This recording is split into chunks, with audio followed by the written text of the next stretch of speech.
Et les sanctions visant principalement RT France, on en parle avec notre invité Yves Pozo-Di-Borgo. Je le rappelle, vous êtes président de l'Institut Le Canuet et ancien sénateur UDI de Paris. Bonjour.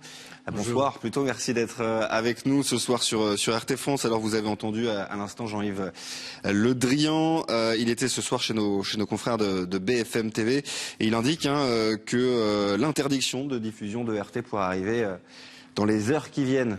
Votre sentiment? J'ai l'impression que c'est quand même un peu complètement opposé à l'article 11 des droits fondamentaux de l'Union européenne, qui est la charte qui régit les droits fondamentaux. Donc je vois pas très bien comment, face à cette charte qui est quand même le fondateur de l'Union européenne, il pourra demander que une radio, une télévision qui est assez indépendante. D'ailleurs, moi je vois très bien qu'en plus qu'il y a une vision très large des choses, qui est très intéressante, il faudra justifier vraiment qu'elle fait de la mise des informations. Enfin, il faudra vraiment. Je trouve que Le Drian, bon, ça va. Alors peut-être, vous savez, on est quand même dans un système actuellement où le droit existe peu. Mais si on se fie au droit, je vois pas très bien comment ils peuvent, par rapport à cet article 11, arriver à dire, voilà, les télévisions, quel que soit le pays, ne peuvent plus l'être. On pourrait d'ailleurs dire ça pour CNN, parce que la désinformation de CNN, c'est 10 fois plus que la désinformation de... C'est Ursula von der Leyen qui l'annonçait hier, la présidente de la Commission européenne, aujourd'hui reprise par l'État, notamment par le ministre des Affaires étrangères. Mais ma question, c'est est-ce que les instances européennes et même l'État, juridiquement, peuvent fermer des médias comme RT France ou Sputnik? Théoriquement, là, c'est un peu surprenant que ça vienne de la commissaire européenne, la présidente, parce que c'est en contradiction avec notre charte des valeurs fondamentales de l'Union européenne. C'est une affaire plutôt de chacun des pays. Et c'est peut-être pour ça d'ailleurs que Le Drian va dessus, mais c'est également en contradictoire avec cette charte européenne. Alors, le droit, évidemment, moi je vois pas très bien quelles sont les raisons du droit. Il faudrait vraiment qu'ils prouvent que vous faites de la désinformation. Moi, je regarde un petit peu, je passe pas ma vie devant chez vous, je regarde la télévision.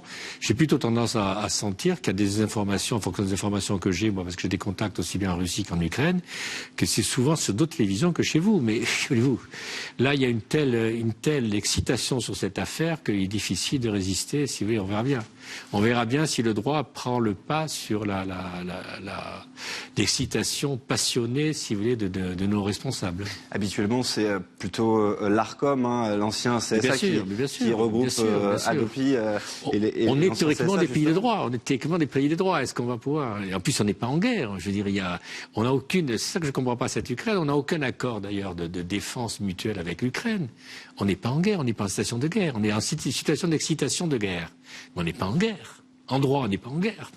Ce que je ne comprends pas, c'est ça. Alors, ça ne veut pas dire que je considère que ce qu'a fait le président Poutine avec cette arrivée en Ukraine, et je ne défends pas du tout. Je trouve que c'est scandaleux, il n'aurait jamais dû faire ça. Mais en même temps, je dis, il faut raison garder.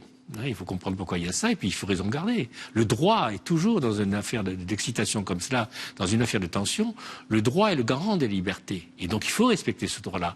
Et là, manifestement, alors je suis pas un juriste extraordinaire, mais j'ai quand même été parlementaire longtemps, j'étais lui-même informé comme un juriste, mais je vois pas très bien comment, juridiquement, on peut expliquer tout cela. Est-ce que dans ce contexte particulier, on peut comprendre la méfiance des institutions européennes et françaises à l'égard d'un média comme RT France? Oui, parce que je crois que ce qui se passe dans cette affaire, vraiment, il y a une émotion qui nous a tous touchés. Je veux dire, moi, je vois mes amis russes comme mes amis ukrainiens sont très touchés par cette affaire. Et l'opinion publique est très touchée. On voit, il y a des manifestations partout, même en Russie, même en Ukraine. Enfin, on sent que c'est quelque chose. Mais quand vous êtes responsable politique, vous savez mettre l'émotion sur le côté. Vous devez raisonner avec une vision de chef d'État, avec une vision de responsable. Et là, on a l'impression, si vous voulez, que nos commissaires européens, qui prennent de plus en plus de poids, d'ailleurs c'est complètement fou, et nos responsables politiques, si vous voulez, sont entraînés dans une sorte d'excitation, surexcitation, et si vous voulez, ils prennent des mesures qui, d'après moi, je ne suis pas sûr que ce soit les meilleures mesures, alors qu'on aurait au contraire, l'Europe a un rôle fondamental à jouer dans cette affaire. Parce qu'elle pourrait être justement la structure politique. Enfin, en plus, on est une grande puissance économique. On n'est pas une grande puissance militaire, on est une grande puissance économique. Nous pourrions calmer le jeu et éviter de mettre de l'huile sur le feu. Or, avec cette excitation, on met de l'huile sur le feu, si vous voulez. On excite d'autant plus cette tension. Et moi, je crois que, bon, c'est ma vision, hein, c'est ma vision. On est devant une situation qui est quand même pas facile, où je trouve que le président Poutine a eu tort de faire cela. Enfin bon, ça on le sait.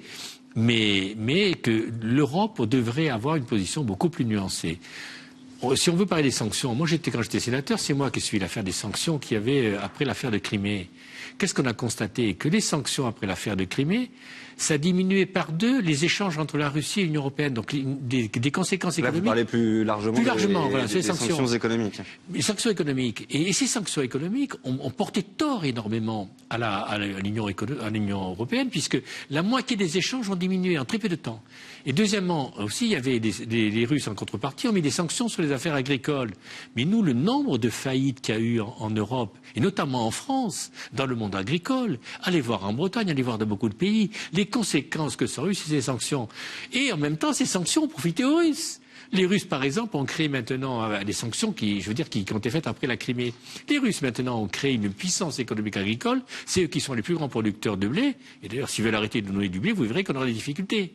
Et c'est pour ça que je ne suis pas sûr que cette excitation sur les sanctions, même des excitations soit une bonne chose. Parce qu'en fait, ça se retourne contre nous. Mais prenez simplement l'affaire des avions. Regardez. L'espace européen peut plus être, et l'espace russe peut être survolé par les avions européens. Donc, ce qui fait que toutes les compagnies vont être en difficulté pour aller en Asie.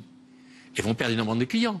Mais par contre, les Américains, qui sont beaucoup plus intelligents, qui chaque fois derrière nous manipulent, eux, ils peuvent passer. Les avions américains, ils peuvent passer au-dessus de la Russie. Donc, eux, ils peuvent faire le trajet pour aller dans les pays d'Asie. C'est-à-dire que ceux qui vont récupérer toute la clientèle des avions de nos compagnies à nous qui ne pourront pas le faire. La Air France, toutes ces compagnies-là, ne pourront plus survoler la Russie. Les milliers d'avions qui survolent la Russie pour aller en Asie. Mais si vous voulez, c'est l'irréalisme, et j'allais dire un peu c'est un peu surprenant, si vous voulez, qu'il n'y ait pas une réflexion. On réagit aux sortes de coup par coup. C'est l'impression que ça donne. Et en même temps, je comprends que l'Union européenne réagisse, parce qu'il faut réagir sur une affaire comme ça. Mais moi, je suis plus aux affaires, je suis plus du tout un acteur du jeu, je suis qu'un simple citoyen. J'ai tendance à penser, si vous voulez, qu'on met trop de l'huile sur le feu et qu'au contraire, on aurait intérêt à avoir la puissance européenne, à être une puissance qui serait la puissance de calme, la puissance qui pourrait amener à une négociation et à pousser les Russes à repartir d'Ukraine, parce que ça ne peut pas continuer comme ça. Merci beaucoup Yves Pozzo-Di-Borgo d'avoir été avec nous ce soir sur RT France. Je rappelle que vous êtes président de l'Institut Le Canuet, ancien sénateur UDI de Paris. Merci beaucoup.